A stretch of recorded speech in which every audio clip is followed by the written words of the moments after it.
Сәлеметсіздер ме, құрметті тыңдарман? Мен сіздерге бүгін Махмуд Қашқаридің Диуани Лұғат ат-Түрік атты еңбегі туралы баяндамақпын. Махмуд Құсайынұлы Қашқари 11 ғасырда өмір сүрген түркі ғалымы. Ол кісінің әкесі Құсайын әскери адам болған. Махмуд Қашқари өзі Баласағұн қаласында дүниеге келген.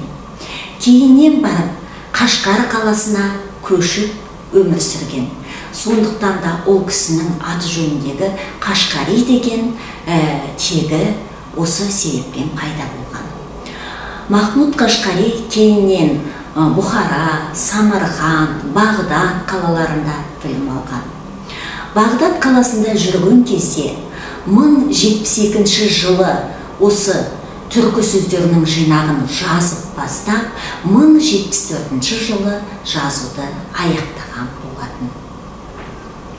Бұл сөздіктің ішінде, бұл сөздікті кейіннен 1266 жылы Дамашқ, қазіргі Шам қаласында көшіріп жазған екен.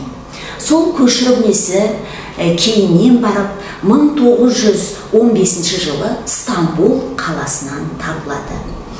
Осы табылған қолжазбаны кейіннен түрік тіліне, венгр тіліне, өзбек тіліне, орыс тіліне, неміс тілдеріне аударған.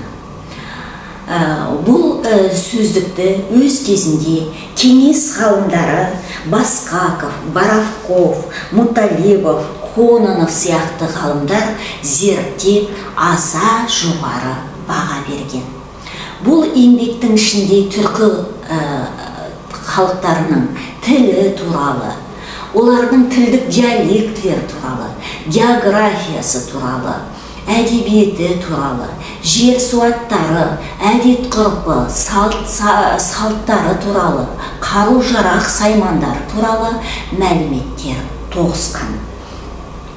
Сонымен бірге енді бұл сөздікті қазақ тіліне біздің жерлесіміз, филология ғылымдарының докторы Асқар Егеубай аударған. Ол кісі Шығыс Қазақстан облысының Күршім ауданында өмірге келген, Зайсан ауданының құрметті азаматы.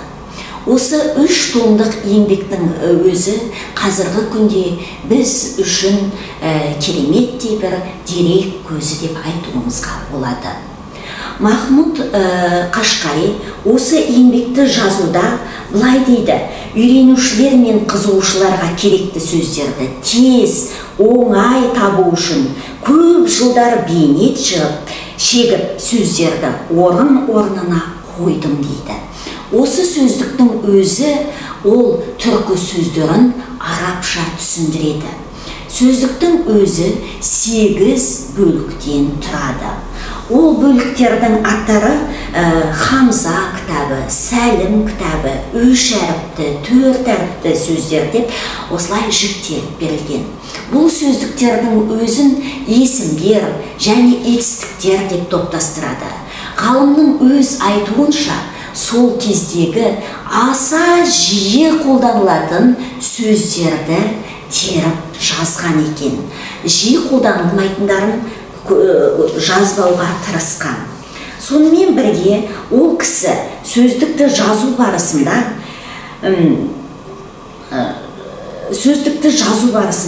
түркі тілінің араб тілімен бәйгеге түскен 2 атқа ұқсап тең шауып бара жатқанын көрсеткісі келген екен.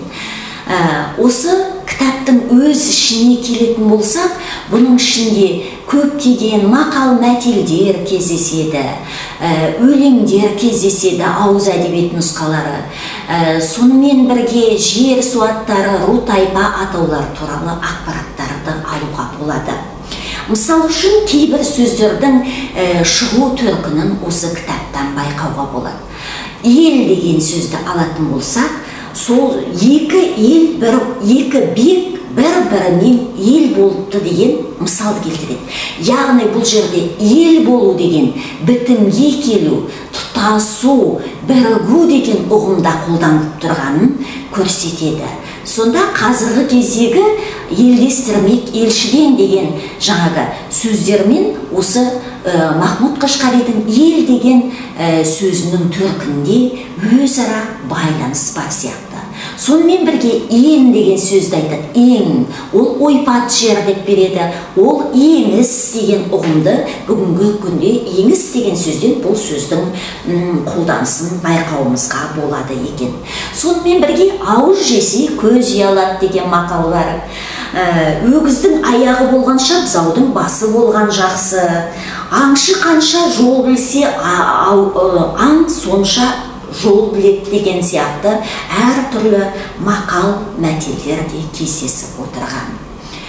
Сонымен түйінді келетін болсақ, Махмұт Қашқаридың Диуани лұғат ат-түрк еңбегі көптеген түркі тілдері жайлы, түркі халқы жайлы құнды мәліметтерді тоғыстырған, біздің рухани байлығымыз, құнды жәдігеріміз деп айтуға болады.